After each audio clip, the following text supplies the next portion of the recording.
Si on réfléchit, la notion même de passage dans un livre, elle dit bien sa magie, mais sa limite, ça passe. L'idée d'un passage, c'est quelque chose qui est évoqué, mais à distance, sous le texte.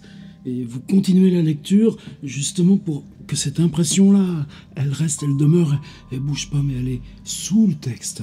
Vous entretenez cette sensation parce que le texte continue, mais sans l'atteindre, sans même forcément la désigner expressément.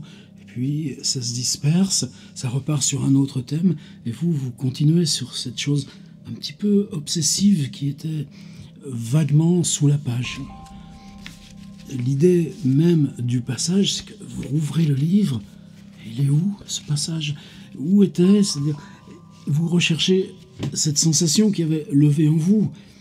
Elle ne lève pas forcément automatiquement. Mais c'était quoi l'endroit qui l'avait suscité? Si vous reprenez cet endroit, si vous l'identifiez, est-ce qu'elle ressurgit? Bien là, oui, elle ressurgit. Alors, ce type-là, le loup des steppes, il a loué une chambre. On ne sait pas la ville, on sait que c'est une mansarde, un vague salon, mais mansardé avec un coin chambre et puis des fenêtres, disons, avec une lumière naturelle plus que convenable, on nous dit. Et puis que certains jours, il ne sortait pas.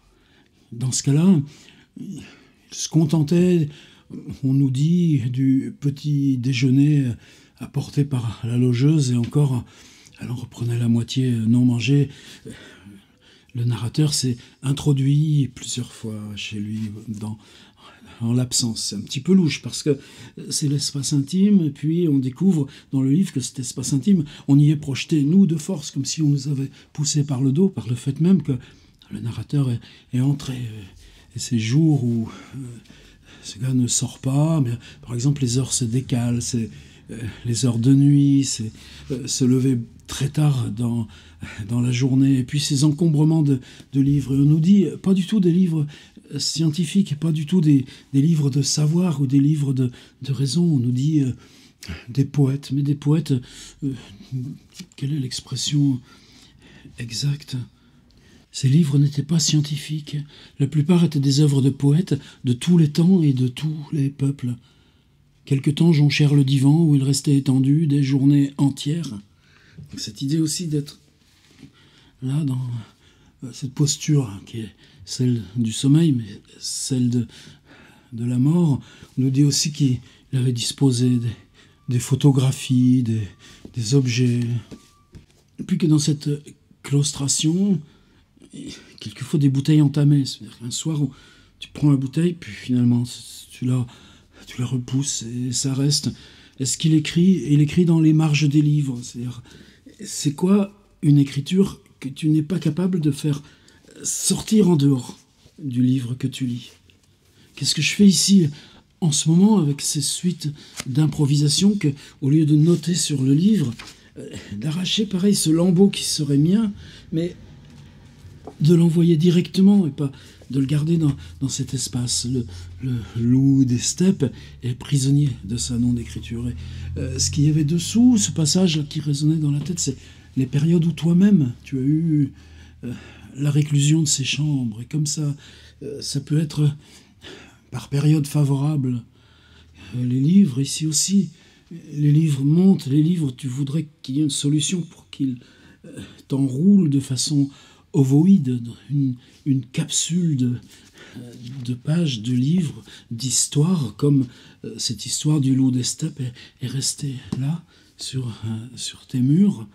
Et parce qu'on ne bouge pas, parce qu'on s'éloigne du temps, le manger même n'a plus d'importance. Il nous dit que ce type, des fois, après, au bout de 2 jours, 3 jours, il allait dans un restaurant, même luxueux, totalement disproportionné, avec son mode de vie, un mode de vie neutre, terne, banal, mais tu aimais toi aussi te replier dans cette coquille. C'est la période autrefois des cahiers, tu sais les nommer, les chambres, tu les revois, ces intérieurs de chambre, tu pourrais les dessiner, ces intérieurs de chambre, où était la table, où étaient les livres, où était le matelas par terre, où étaient les cahiers, la machine à écrire, et puis rien, les marches dans la ville que tu pouvais faire, ça, les marches dans la ville, c'est pour ça aussi que il nous prend, parce que la ville, dans ces cas-là, devient quoi? Elle devient un livre de plus, c'est-à-dire la chambre avec les livres, devient elle-même la ville, parce que dans la ville, quand tu marches, tu ne fais plus que te déplacer là, dans ces sensations qui viennent en dessous. Le passage de l'homme enfermé dans sa chambre, l'homme étendu, indifférent aux heures du jour, aux heures de la nuit, l'homme indifférent au boire, manger, l'homme qui n'ouvre plus même ses rideaux et qui, là, dès qu'il tend la main vers le sol, vers au-dessus de lui, et tire encore un autre livre, reprend les vieux livres déjà lus, comme moi je reprends le Loup des steppes, et que ces chambres, peut-être à jamais, tu les portes à l'intérieur de toi, tu crois, ces chambres, ou bien là, dans la chambre ouverte, traversée, tu continues, tu crois, d'avoir à l'intérieur de toi cette chambre close, à l'intérieur de ta même chambre, où sont tous les livres et les heures des livres, et l'indifférence aux heures, et l'indifférence même au fait d'arracher quelque chose au livre pour l'écrire.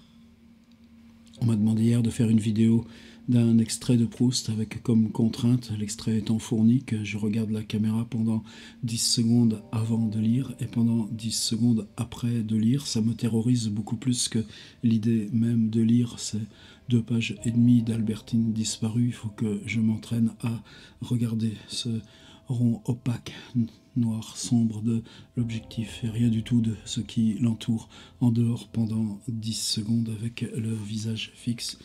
1, 2, 3, 4, 5, 6, 7, 8, 9, 10, 11, 12. Tu compteras dans ta tête.